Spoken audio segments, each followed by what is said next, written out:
Ntomalo elokhaya. Angibingelela ababukeli. Igama lami nguMathino Kamkhize, oyi-host yamavidiyo eDito Kids. Sishuthwa ikhaya elihle media. Uma ufuna ukwazi kabanzi ngekhaya elihle media, imininingwane yakhona izovela ekupheleni kwamavidiyo ethu. Namuhla sinesihambeli okuMiss Khumalo, kodwa ngizomnika ithuba ezazise kubabukeli ukuthi ubani wakephi. Miss Khumalo, ngicela uzazise kubabukeli ukuthi ubani wakephi. Ngiyabonga ithuba engilitholayo. Lo okhulumayo uNonhlahla wakwaKhumalo, ohlala endaweni yaseMpangeni eMacekane esigodini saseThombothini ngaphansi kweNkosi uMthembu. Ngiyabonga. Sibonge-ke Miss Khumalo ukuthi masicela ukuthi uzosilekelela ngaphansi kwesihloko sethu sanamuhla esithi ukuphuphunyelwa isisu. Ufike uzothekela ulwazi. Ngicela mhlampe uchaze kubabukeli nongazi ukuthi yini ukuphuphunyelwa isisu. Ngiyabonga ithuba engilitholayo namhlanje. Ngizokhuluma ngesihloko esithi yini ukuphuphunyelwa isisu. Ukuphuphunyelwa isisu ukuthwala ingane esinyeni sakho iphuphume isikhathi singakafiki ebesingaphili. Ngiyabonga. Sibonge ngencazelo yakho yokuthi kuyini kahle kahle ukuphuphunyelwa isisu. Awuphinde futhi uthekele ulwazi ngokwazi kwakho ukuthi ubona kanjani uma uphuphumelwe isisu. Ngiphinde ngibonge ithuba engilitholayo. Uma uphuphunyelwa isisu uyawuzwa iy'nhlungu esibelethweni sakho, iy'nhlungu ezisho ukuthi umhelo lo kuza ingane. And then emveni kwalokho uma usalalele lezi iy'nhlungu lezi ubone negazi, kuze igazi, igazana nje elincane eliwikhi. Emveni kwalokho bese kuqhamuka lamahluli amakhulu nje amahluli nje amakhulu nawe wabonayo ukuthi no hhayi la mahluli lawa angiwajwayele, angize nje ngingawabona ngisho ngiye endaweni yami-ke lawo, uwabone aqhamuke. Emveni kwalapho ebese kuvela-ke amahluli lawa amakhulu amnyama. Ebese uyezwa ukuthi hhayi ngeke isisu siyaphuphuma la ngoba la mahluli akanje angiwajwayele. Ngiyabonga. Mhlampe uma ungasichazela noma usivezele ulwazi ukuthi iziphi imbangela ey'gcine zilidela ukuthi kuphuphume isisu. Ngiphinde ngibonge ithuba. Into ebangela kakhulu ukuthi umuntu agcine ephuphunyelwa isisu. One, kuba i-stress. Uma ngabe ukhulelwe akadingeki umuntu abe ne-stress uma ekhulelwe. Siyaphuphuma isisu uma une-stress. Ngisho ngathiwa kusekhaya-ke, nasekhaya fanele uhleli nje u-right ukuze nawe ingane yakhe ikhule kahle esiswini sakho. Two, kuyaba uthole ukuthi uweqile mhlampe weqe umeqo emnyango engabe esangweni. Like njengami nje kumina ngathi ngiphuma ngeklinikhi. Ngaphuma ngaya eklinikhi ngingenankinga ngingaguli. Ngathi uma ngabe sengiseklinikhi ngathola ukuthi sengingena endaweni yami kanti bengisuke ekhaya ngingenalutho. Nje ngiphila kuyi-day yami eklinikhi. Ngathola ukuthi sengingena endaweni yami. Kwaba ukuthi-ke vele ngaleso sikhathi isisu sesiyaphuphuma. Kuzothi okwesithathu kuyenzeka kube abantu abadala. Uthole ukuthi unabantu abadala wena awunakile ukuthi unabantu abadala. Abantu abadala-ke kuyaye kuthiwe badla esinyeni sakho.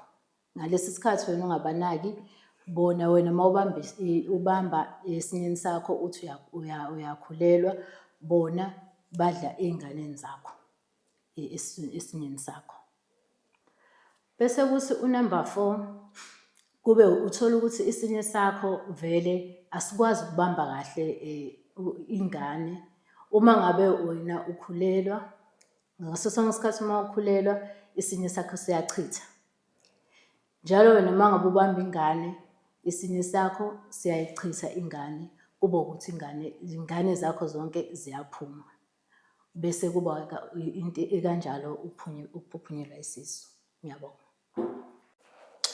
Uma mhlampe ungasho ngesimo sakho, ngoba mhlampe umuntu osenkingeni okwaba kuyo mhlampe naye kuzomsiza ukuthi mhlampe mangabuza ukuthi udlule kanjani leso simo mase senzekile, umukela kanjani ukuthi cha umntwana akasekho. Ngiyabonga ithuba engitholayo. Mina ekudluleni kwami kulesi simo,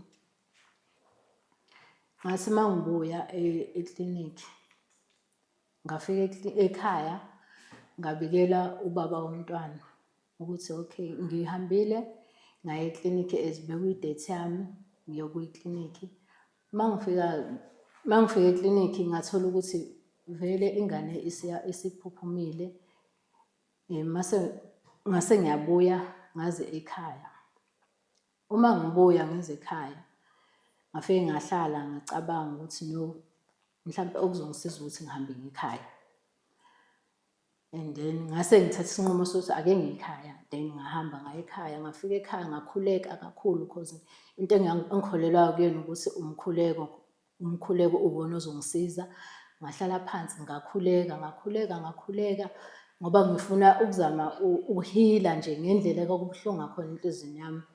Ngakhuleka ngacela ekhaya ukuthi ngicela okungcono ukuthi ngenze nje okuncanyana, ngiqambe umntanami igama. Ekumqambeni kwakhe igama ngangenzela ukuthi ngazi ukuthi empilweni yami ukhona, njengoba bengikade ngimkhulelwe ewumntwana vele engazi ukuthi ukhona. So ngifuna ukuhlezi ngimkhumbula ngalokho ukuthi ukhona, usibanibani igama lakhe. Bavuma-ke ekhaya ngakwenza lokho, ngamqamba igama lakhe so that ngizokwazi ukusebenzisa isikhathi esiningi ukuze ngizohila. Ngazi ukuthi nginengane mina usibanibani, noma ngathiwa ngibiza ubaba wakhe ngibize ngalo igama lakhe so that ngizokwazi ukuba nebhondi naye. Ngiyabonga. Izinto okumele uzenze uma uphuphunyelwe isisu iziphi? Ngibonga ithuba emphathi. Izinto okumele uzenze mangabe kade uqeda ukuphuphunyelwa isisu. Okokuqala ukuthi uyahamba uya eklinikhi uyoklina isibeletho sakho. Uklina isibeletho sakho, uthole izinto zonke abazokunikeza zona eklinikhi, ubuye nazo uzoyisebenzisa for uklina isisu. Esinye sakho nje sibe clean. And then makuwukuthi umuntu okholelwayo emasikweni kakhulu, uyakwazi ukuhamba uye ekhaya. Ufike ekhaya wenzele ingane isiko layo. Ufike ekhaya uye emsamu. Ufike emsamu wenze iladi lomntwana. Iladi-ke lomntwana wenza ngamakhandlela awu-7 amhlophe. Ufaka ama-chips, amaswidi, amakhekhe, ama-aphula, orange, banana, amadrinki.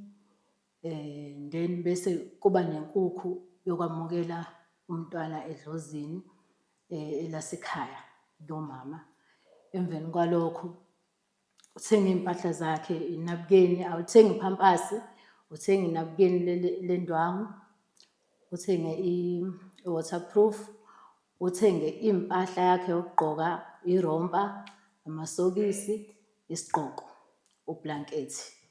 Njengoba bekade uzomkhipha egqoke kanjalo esibhedlela.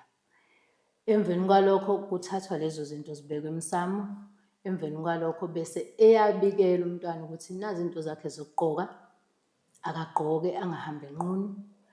Bese bayakutshela ukuthi wena mama wengane, qamba-ke ingane igama layo ukuthi ubani igama lengane, ukuze nayo izozazi ukuthi ubani igama layo. Bese uyayiqamba-ke ingane igama ukuthi cha ngane yami, mina igama lakhe engikunika lona usibanibani. Emveni kwalokho bese-ke kuyadliwa-ke itiye lomntwana, kukhanyiswa amakhandlela, kube kuhle, iy'ngane zidle lokhu okubekiwe laphana emsamu, bese kube seku-right-ke, umntwana wakho into zakhe seziyakhanya. Ngiyabonga. Sesiphetha nje esihlokweni sethu sanamuhla. Ngicela ufake izeluleko kumuntu mhlampe oseke wenzeka lo monakalo phela umonakalo kahle kahle lo ukuthi uphuphunyelwe isisu wagcina engayigcinanga izinto amele zenze. Mhlampe ubungozi okungenzeka ikuphi? Ngicela ufake nje izeluleko lapho. Ngiyabonga. Mhlampe mangathi ngiluleka umuntu ngobungozi bokuthi angayilungiseli ingane yakhe izinto mawukuthi iphuphumile. Bukhona-ke ubungozi buningi kakhulu kuleso simo. Ngoba okokuqala kufanele mangabe kade uhanjelwe ingane ugeze wena kuqala, ugezele ukuthi nje kade uhambelwe ingane. Ngalesi sikhathi wena ungasagezi ukuthi kade uhanjelwe ingane, ngoba kuyenzeka ukuthi uthole omunye umuntu izophuphuma ingane anganaki. Uzothi-ke noma esethi usemsebenzini uthole ukuthi nje uzoxabana nje nomlungu wakhe emsebenzini, umlungu wakhe bathintane nje kancane, umlungu amxoshe. Sethi usothandweni, ethi usathi egxilile othandweni, useyaxoshwa, useyaphuma futhi nasothandweni, nakhona akazi ukuthi uphuma kanjani. Ukungena nje emlonyeni Miss Khumalo kusho ukuthi uma ungayigcini iy'mfanelo zomntwana kuyenzeka ukuthi umntwana ebuye kabi. Kuye kwenzekeni ukuthi mhlampe-ke ubathole abanye abantwana kodwa kukhona lo mntwana waphuphuma ufika kanjani kwabanye abantwana? Akabi nawe mhlampe ukuthi hawu umama uyabathanda laba, mina umama kusho ukuthi akangithandi. Wenzeka kanjani mhlampe kwabanye abantwana-ke? Uyafika impela afike kabi kwabanye abantwana. Kuyiqiniso lokho ngoba uthola ukuthi ekhaya egcekeni kube nengane nje engezwa nje yona yodwa. Uthola ukuthi ayizwa. Usabathathe esikoleni ayizwa, ekhaya ayizwa. Uma kodwa uwumuntu ongakwazi ukuyibheka lezo zinto lezo, akulula ukuthola ukuthi le ngane yenziwa yini njengoba inje. Kanti uthola ukuthi ingane into eyenzayo ihlelwe ile ngane le, wena ongayinakile. Ifuna iy'mfanelo Iy'mfanelo zayo ukuthi kufanele uyenzele zona. Ifane nazo zonke iy'ngane. Sibonge ngolwazi lwakho namuhla. Usuvalelisa kubabukeli uthini? Engingakusho kubabukeli, kubalulekile ukunaka umntwana owaphuphuma. Umntwana owaphuphuma unamandla. Kuyo yonke into ekhona nje. Umntwana owaphuphuma unamandla futhi uyena okwazi ukukumoshela impilo yakho nje. Ayimoshe uthi wena kade uhamba kahle kodwa uma kuba nomntwana ophuphumayo kuvele kumosheke yonke into. So kubalulekile ukuthi uma ngabe wazi ukuthi waphunyelwa umntwana, yenzele umntwana amasiko akhe, menzele zonke izinto zakhe. Akunzima, kulula ukuthi nje umukele, umenzele ukuze naye ezofana nazo zonke iy'ngane oyizele egcekeni. Ngiyabonga. Sibonge ngolwazi. Siyathemba ukuthi ababukeli bazofunda olukhulu. Uma ufuna ukusilandela siyatholakala kwezokuxhumana D2 Kids NPO, Facebook, TikTok, Instagram and YouTube. Ngiyabonga babukeli.